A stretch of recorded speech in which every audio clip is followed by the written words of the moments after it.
اليوم بده يوضح الخلاف العظيم اللي صار وكل الأقاويل والأكاذيب اللي نسبتوها لإلي واللي نزلت علي بهالأسبوع بعد ما نزلت دايت الجزائر، وبإني قعدت على نفس الطاولة اللي قعدت فيها بداية المغرب وصورت فيها ونسبت الأكل المغربي للدايت الجزائري أو لبلد الجزائر. أنا بصراحة ما كنت حابب أحكي بهذا الموضوع، بس كل اللي بيعرفوني على التيك توك بيعرفوا أنه أنا موضوعي أو هدف صفحتي هو هدف كوميدي.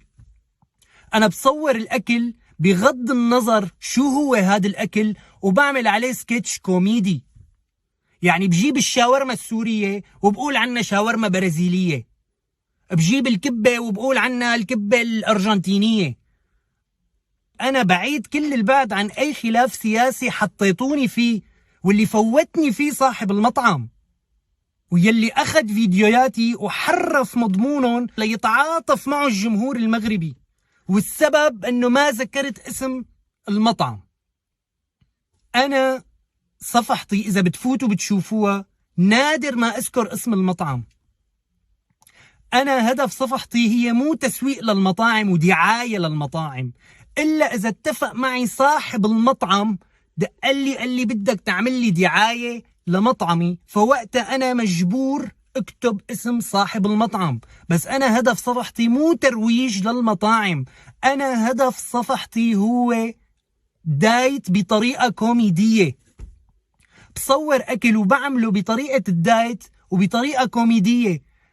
أي حدا عم بيشوفني بس يفوت على صفحتي على التيك توك 5 دقايق ويشوف فيديوين 3 بيعرف أنه أنا ما دخلني بالسياسة وما حدا مولني.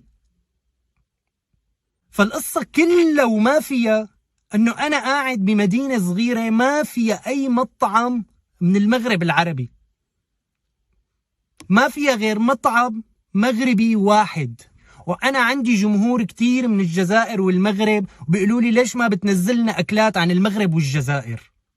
فحسب معرفتي المتواضعة بالأكل المغربي والأكل الجزائري، وبعد ما عملت بحث على جوجل لقيت أنه بيتشابهوا بكتير أكلات مثل الكسكس والمرقاز، مثل ما السوريين بيتشابهوا مع اللبنانيين بكتير من الأكلات، مثل ما أنا إذا فتت على مطعم سوري أو فتت على مطعم لبناني بينزل لي نفس المقبلات وبيتشابهوا بنفس الأكلات.